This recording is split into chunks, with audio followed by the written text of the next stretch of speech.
This is KUGAN CASSIUS for IFL TV, proudly sponsored by Everlast. Huge fight week, Khan-Brook. Gareth, we're finally fucking here. We are finally effing here, yeah. Who'd have thunk it? Should have happened 6 years ago. I think would have been the best time. Both past their prime, Amir Khan and Khan-Brook. Well past their prime. Battle of the egos, championship of each other, bragging rights in the UK. I think they deeply respect each other deep down. And they have to, because the one that doesn't respect the other is probably going to get knocked out in this fight. Yeah, it's big, isn't it? It's really big in a time when boxing is big. So it's great to be here. Let's hope they're both in the ring with their gloves on Saturday night. Let's talk about what potentially may or may not happen at the weigh-in tomorrow. Some quotes from Johnny Nelson regarding the weight of Khan-Brook. Are we expecting both fighters to come in at the agreed weight, Gareth? Well, if Khan-Brook comes in at 152, he's got to pay 300 grand, doesn't he? It's 100 grand a pound. He might take that risk, you never know, if he feels uncomfortable in the next 24 hours. Amir Khan most likely will be on weight. Weight is an issue for Kel, we know that. He's a big hench guy. But, you know, he might roll the dice and come in feeling comfortable rather than trying to kill himself to get to 149. I saw a tweet from Chris McKenna yesterday saying that regarding Johnny Nelson's comments, and we don't know what's going to happen tomorrow, but if Khan-Brook is to come in heavier than the agreed weight, is there an argument on both sides that one side says if that's the contractual weight at 149, they should honour that and do that because it's obviously still giving an advantage. But secondly, also that if he is struggling, and this is an if, we don't know, we're just going through Nelson's comments, if he is struggling to make that weight, then he should come in heavier, not to put himself in danger on that aspect as well. So is there an argument on both sides? Yeah, there is an argument from both sides. You've got to remember as well, I think the 24 hours after the weigh-in, I think it's 163.5 pounds max they got away on the before the fight. So and you know, Cal will probably be 156 anyway. So you know, for me, I think yeah, the weight is an issue. The weight. Look, Khan-Brook's been in a really long training camp in Spain. I spoke to him a couple of weeks back. He looked in phenomenal shape, and I don't think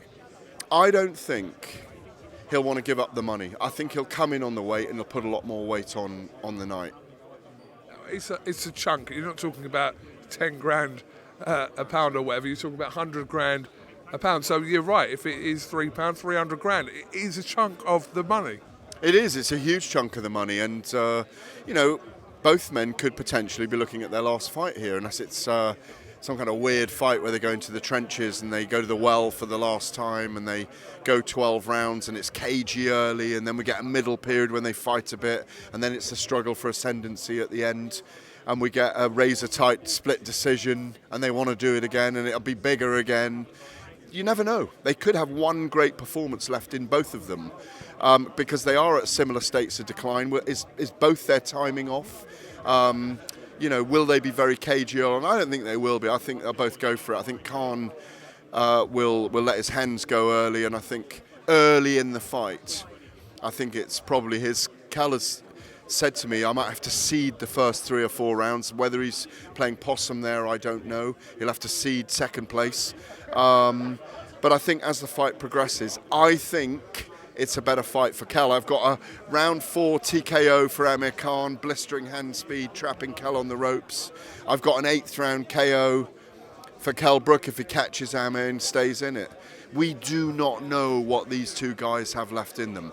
All they have left in them is a desire for victory over each other, because the loser goes away with 20 years of bragging rights against them, and they won't be friends again till their 50s. We've seen this with Ben and Eubank, and we've seen it with all these guys, Froch and Groves. They're friends years later, but for 2 or 3 years they got to suck it up and soak it up and get abused on social media and teased and all those kind of things. I told you so.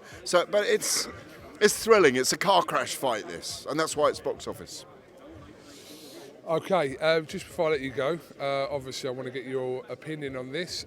We saw Tyson Fury put a video out yesterday, a short clip on his social media, urging Fury-Whyte, in his words, to sign the contract. Now, as this date is approaching, why haven't we had a confirmation that this fight is on? Well, I think we will get it in the next 48 hours, won't we? Fury-Whyte against Tyson Fury kind of has to happen, doesn't it? I think Fury-Whyte would be very silly to step away from this fight and not take it. I imagine they're trying to push, his lawyers at least, contractually trying to push the upside from the pay-per-view event, which it will be, and get another slither for themselves because they've got the 80-20 split. He's guaranteed £6 million and another 2.8 million if he wins, of course, from the 4 million that's in escrow, the 10% of the $40 million put down in the winning purse bid. That feels like a long time ago now. It's been very protracted, very long. I expect we'll get some leaked information late Friday night, early Saturday morning, that we're probably going to attend a press conference in London next week. I'm not saying where exactly. I don't know if it's open to the public, probably isn't. And if it is, great. Let's hope that's signed, because I've just bumped into Tommy Fury on the train up to Manchester. He wants to be on the undercard as well. Still hunting for that Jake Paul fight later in the year, he told me. A little bit of news for you, not that you don't know that. No, I mean, it would be a travesty if this fight isn't signed. Look how long Dillion's waited, 1,200 days for the challenge, to challenge for the WBC title. And it's a big fight. Big fight. Tyson Fury's in top form last week when we saw him. Frank Warren was there. Bob Arum had snuck through the border for a lunch at an Italian restaurant, in one of Frank's favourite restaurants in London.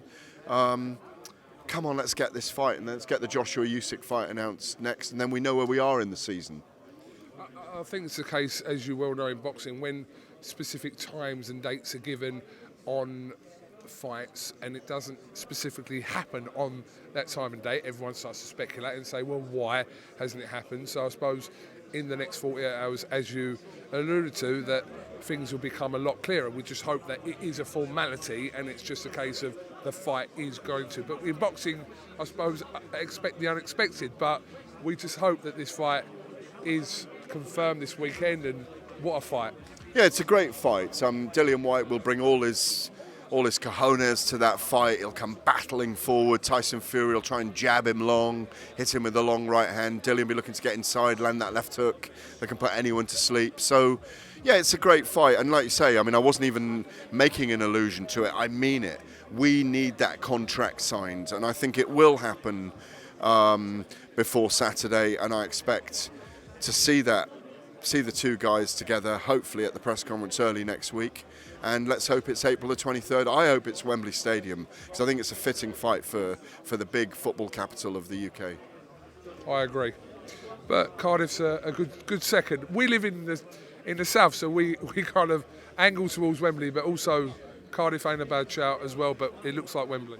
No, yes, it does look like Wembley. We know they're looking at it. Look, Wembley is always the number one prime venue. The media is largely based in London anyway. That's where the pulse is. You know, Cardiff is harder for hotels in a sense. But no, it's let's just get it on.